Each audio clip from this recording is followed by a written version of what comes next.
Hey guys, so I'm gonna be talking a little bit about a keyboard that I recently built.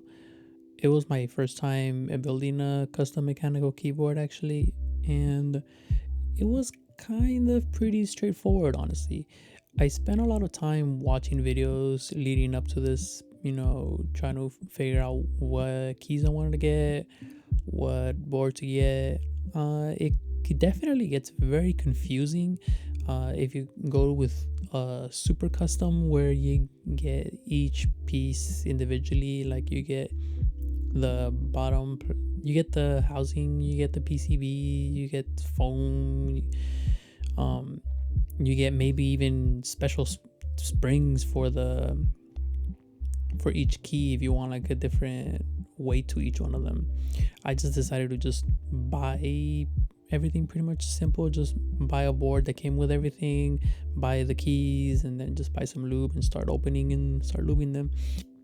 So I definitely struggled when it came to opening all the switches. I believe I bought the 90 pack of switches, so it took a really long time, especially since I just did it with a small flathead instead of buying a key switch opener like I should have. But I don't know, I got a little bit impatient because I saw my board come in that day and I was like, oh, I kind of feel like just really building it. But interestingly enough, I still didn't even have the keycaps yet, so I just kind of put everything together except for that. My fingers got pretty tired towards the end of opening them, but honestly, it wasn't too bad. Would I recommend anybody to just do it this way? No, not at all. Just buy a key switch opener. Or I've seen some people even open them up with little tweezers, and they're able to um, pry up two of the prongs at a time, which definitely helps a lot. So for lube, I decided to buy Krytox 205G0, which I know some people would say is a sin to put on like holy pandas, but honestly, it being my first tactile switch, I didn't want to get a full feeling of like that much resistance, I guess, on a key. I mean, I do have a preference for linears, but I definitely wanted to try one of the high tier tactile switches that are out there. And you know what? At the end of the day, I think it worked out fine. So I used the Krytox 205 to bag loop the springs. I see a lot of people always recommend it. Saves time and you get a pretty even coating on most of it. I was worried about the springs getting tangled, but honestly, it wasn't really an issue. Maybe just one or two got tangled up, but other than that, the entire process was pretty straightforward. Even just taking them apart, they came off like pretty much on their own. When it came to looping the bottom housing, it was pretty straightforward. Just give it two swipes here, two swipes there, go around the hole, give it a little rim job. So I can definitely imagine getting pretty lost doing this if you don't keep all the switches organized. Luckily, the box that they came in had little holders, so I can just keep track of where I was. Putting the springs in after they were lubed was pretty straightforward. Also, just drop it in place, and like I said, only one or two of them got stuck, and only really one of them required me to actually get them with my hands and untwist them. But untwisting them just made them come out pretty easily. So then I just went back and just relubed those two springs.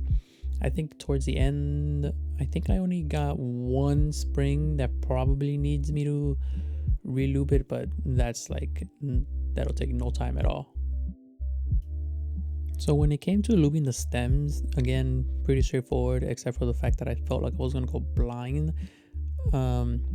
Because I wanted to get a nice even coating, and I was trying to look at it in the light to see if it had like a little bit of shine from putting the lube on it, but you can barely see it. I know it looks like I'm going at it a lot, but honestly, I had very little lube on the brush, so I ended up getting a pretty consistent coating on all the stems. I made sure to avoid the legs though, so that I could try to keep most of the tactility still there. It pretty much worked out exactly how I thought it would. The only thing I would say is I did go back afterwards and lube the legs on the modifier keys, just because I felt like those felt much better when they were a lot more smoother instead of having a bump in them, and it definitely helps towards the sound of the modifier keys. Now came the easiest part, which is just putting everything back together. The switches pretty much for the most part closed up pretty easily. I did have to go back and um make sure that they were fully closed, because some of them weren't fully closed all the way. I mean, I'm sure you could imagine them, they don't close properly since I'm just like sticking them in the rails like that. But other than that, really didn't see any issues during this part of the process. I was mostly just glad that the hard part was pretty much over now. I could just not worry about having to open them all up again and then going through the whole looping process. I definitely think it was a worthwhile experience.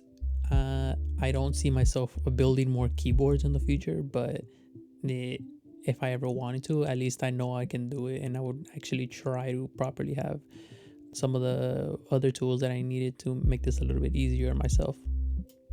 Here, I'm just putting the little rubber feet. I would have thought that it'd be something a little bit more special, but no, it's just little rubber pads that you can get from like Home Depot for $1, which isn't really an issue. I mean, I've been using the keyboard for a cool minute now, and honestly, they haven't gotten unstuck or anything. They're holding their place pretty well. When it came to unscrewing the keyboard, it was my first time unscrewing it, so I wasn't sure what I was gonna see. Although, I mean, I had seen videos of the board itself already, so I had an idea of what to expect. I definitely got caught off guard because the brass plate alone weighed pretty much the same or more, if not, than that plastic 60% keyboard that I had, which is pretty cool. Working on the stabilizers was definitely the trickiest part of it all. I'd seen some videos on it, but I wasn't 100% sure what I was looking at. I ended up getting some aftermarket stabilizers, which were the Durock V2s, in the smoky colored ones. I definitely feel that they just felt a lot more premium than the ones that came with the board, so that was a good sign already. I struggled when putting it together though. I wasn't sure what I was supposed to do with the little washers, and I thought they went on the inside, but no, it turns out they went on the outside, and then it turns out that I didn't even really need them, so I had to go back and undo that and just end up taking it off altogether. I had a little mistake when I was putting in the stabilizers and screwing them in, because I didn't properly line up the holes on it, so I had to go back and then redo that because the stabilizers weren't sitting flush on the PCB. But I mean, once I had seen how to do it properly, I got it down pretty quickly. I wouldn't struggle doing it again. So one of the parts that I was definitely a little bit worried about messing up was when I was putting the switches in. I saw that some people said that if you're not careful, you can definitely bend some pins, and I know some people said that you probably will bend some pins, but I didn't want to bend any pins because I did not have a switch puller, which would have meant that it would have just stayed stuck there. I mean, I ended up getting one later on, right? When I got the key switch puller, I ended up taking off all the switches mostly because I wanted to redo the left shift stabilizer because it felt a little rattly. So I guess I just must have missed putting some more lube on it or something. After I did that, I saw that the switches actually came out a lot easier than they went in, which was surprising. And I didn't notice that. Luckily, I hadn't bent any of the pins, I was pretty happy about that. I was a little surprised with how much force that I actually needed to use in order to get the keys in, but other than that, it was pretty quick to do. And then finally, I plugged it in, it lit up. I was happy. The PCB worked. I didn't have any issues on it. All the lights came on. I went onto a website to quickly check to see if all the keys worked, and luckily they all did, and I didn't have any issues with any of them. I was a little bit confused with the keys on all the way to the right and the top, because I wasn't sure what keys they were, and because they weren't properly labeled. As you can see, I went with a replica, and I should be very specific that it's not a legit GMK Olivia set, just because can't find it. And if I were to try to buy it from a third-party seller, it is crazy expensive. And for the most part, this one looks totally fine, honestly.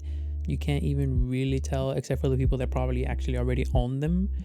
So I think it worked out pretty well in the end. I mean, you know, it is what it is, right? You pay what you get for, but this is as close as I could get to wanting the specific keycap set.